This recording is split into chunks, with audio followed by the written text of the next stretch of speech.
एक बात बताइएगा, गाने में कोई कितना भी प्रवीण हो, कितना भी राग रागनियों को जानने वाला हो, अगर उसके मन में भाव नहीं होगा तो क्या राग रागनी से भगवान को रिझा पाएगा? अपनी राग रागनियों से दुनिया को रिझा सकता है, पर भाव नहीं होगा तो क्या कभी कोई अपनी राग रागनियों से भगवान को रिझाएगा? नहीं।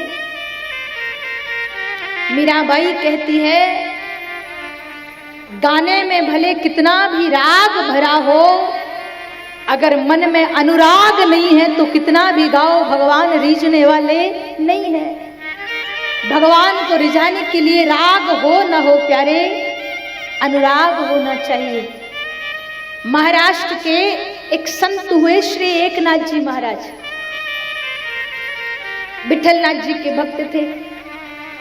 एक बार एकनाथ जी के किसी भक्त के यहाँ सत्संग का आयोजन रखा, भजनों का आयोजन रखा, बड़े बड़े संगीत के मर्मज्ञ लोगों को बुलाया,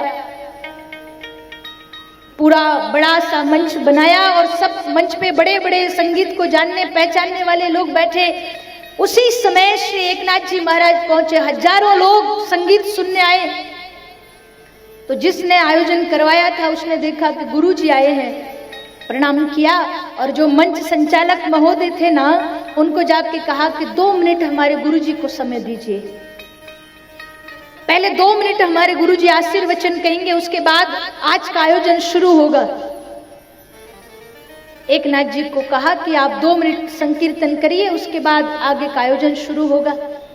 एकनाथ जी महाराज माइक के पास जाकर खड़े हो गए, दोनों भुजाएं उठा करके श्री हरि विठ्ठल श्री हरि विठ्ठल श्री हरि विठ्ठल गाने लगे और गाते गाते 2 मिनट में ही ध्यान अवस्था हो गई। ध्यान अवस्था ऐसी बनी कि 2 मिनट की जगह 10 मिनट हो गए। दोनों भुजा उठाकर गा रहे श्री हरि विठ्ठल। अब गाते गाते अवस्था इतनी आगे बढ़ गई, कब गाते गाते मंच के इस कोने से उस कोने तक चले जाते, उस कोने से इस कोने तक आ जाते, पता ही नहीं चलता। गा रहे हैं, अभी तक तो माइक भी छोड़ दिया।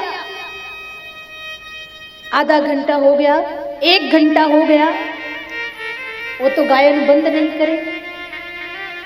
2 घंटा हो गया और धीरे धीरे जैसे 3-4 घंटा हुआ ना, तो जो संगीत के मर्मज्ञ आए थे सबको बड़ा बुरा लगा, ये महात्मा जी को माइक पकड़वा दिए, ये बंद होए तो हम गए। सब एक एक करके चले गए, वो तो गा रहे। अब गाने वाली चले गए तो सुनने वाले क्या करें? पूरा पंडाल खाली हो गया। ये तो गाते रहे, रात भर हो गया, सुबह के 4 बज गए। माइक वाले ने अपना सामान समेट लिया, क्योंकि महात्मा जी को तो माइक लग ही नहीं रहा था, वो भी चला गया। टेंट वाला जब एकनाथ जी इधर गाते गाते मंच के इस कोने में जाए तो टेंट वाला इधर का सामान उतार ले, और गाते गाते इस कोने में जाए इधर का सामान उतार ले। टेंट वाले ने भी सामान समेट लिया। जैसे ही सुबह सुबह 5 बजे एकनाथ जी का ध्यान टूटा, अरे राम राम राम, इतना बड़ा अपराध, मेरे भक्त ने इतना बढ़िया कीर्तन किया और मेरे कारण सब बर्बाद हो गया, सब चले गए। एकनाथ जी महाराज बिलख बिलख करके रोने लगे, ये क्या हो गया? और जब जोर जोर से रोने लगे तो साक्षात श्री विठ्ठलनाथ भगवान प्रकट होकर के एकनाथ को हृदय से लगा लिया। एकनाथ, तू क्यों रोता है? ये दुनिया तुझे सुने ना सुने, तेरा विठ्ठल पूरी रात से तुझे सुन रहा था, तू अनुराग से गा रहा था। भगवान को रिझाने के लिए राग नहीं, अनुराग चाहिए।